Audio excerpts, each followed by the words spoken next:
Nah, ini Pak Jami, kita kan di Belitung sudah ada nih tenaga P3K nih. Tuh. Ada berapa kita? Kita P3K itu yang kemarin ada dari Dinas Pertanian juga 144 ya. 144 orang Iya. semua. P3K. Guru, kesehatan, dan tenaga penyuluh ya. Oke, nah itu mereka nih sekarang kan udah bertugas nih, Ya, seperti ASN lah, dan betul. memang mereka ASN juga. Betul. Nah itu apa perbedaannya sebenarnya, Pak Jami? Oh, Apakah antara mereka antara PNS dengan P3K. ya, Begini, kalau menurut Undang-Undang Nomor 5 2014 itu kan jelas bahwa ASN itu terdiri dari PNS dan P3K.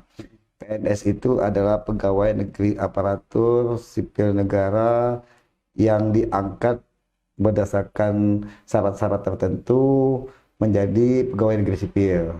Itu yang ASN-nya. Kalau yang P3K adalah warga negara Indonesia yang diangkat dengan memenuhi syarat-syarat tertentu tetapi dengan perjanjian kerja.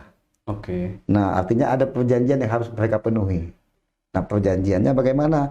Nanti itu juga sekali lagi beriring dengan situasi dan kondisinya. Terhadap perjanjian itu. Kalau memang dari pemerintah pusat ternyata ada lagi nanti membuat kebijakan POP yang P3K penyuluh ini misalnya sampai dengan bagaimana? Karena memang yang paling terpenting di P3K itu adalah rekrutmen orang-orang yang profesional seyogyanya ini. Oke. Makanya profesional boleh menjadi ASN dengan P3K. Gambarannya itu di luar negeri itu sudah banyak yang menggunakan tenaga P3K karena mereka lebih membutuhkan profesional dibandingkan dengan hanya di kualifikasi pendidikannya. Hak-hak mereka gimana? Hak-hak mereka yang mereka dapatkan sama, Pak. Sama. Tidak ada bedanya. Mereka sama mendapatkan tunjangan, mendapatkan gaji pokok, mendapatkan tunjangan kinerja, semuanya sama. Pensiun nggak dapat? Pensiun belum.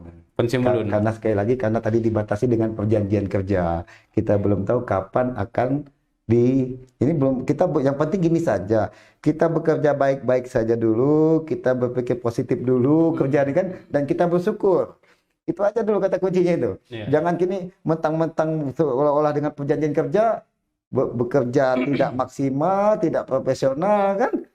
Akhirnya hasil kerja outputnya nggak bagus, jadinya sayang gitu. Nah, karir P3K itu gimana nih, Pak Jam ini? Apakah mereka kalau mungkin kan nanti kan fungsional semua ya? Tuh. Nah, apakah mereka bisa menjadi eselon 3, eselon 4?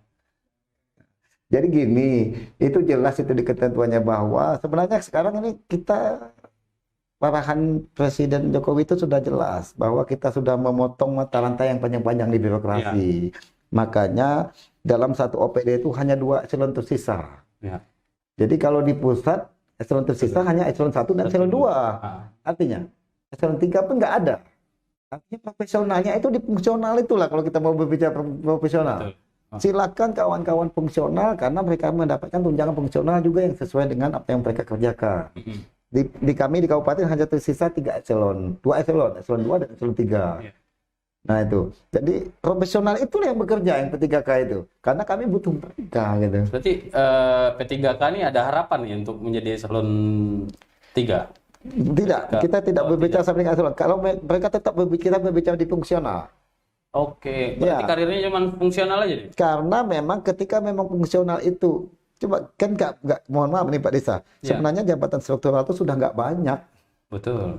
Sudah nggak banyak. Jadi profesional itu banyak tingkatannya.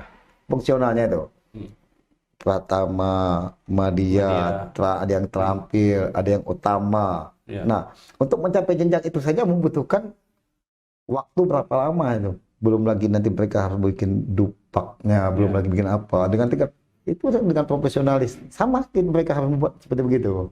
Nah, jadi kalau misalnya tadi berbicara tentang misalnya mau menduduki jabatan, saya jadi ingat apa arahan kepala BKN itu yang pernah kita dengar. Kalau memang ternyata di situ tidak dibutuhkan utama, ya dia pemain di bawahnya saja.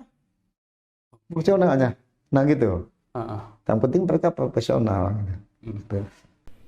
Jangan lupa untuk subscribe, like, dan komen channel ini.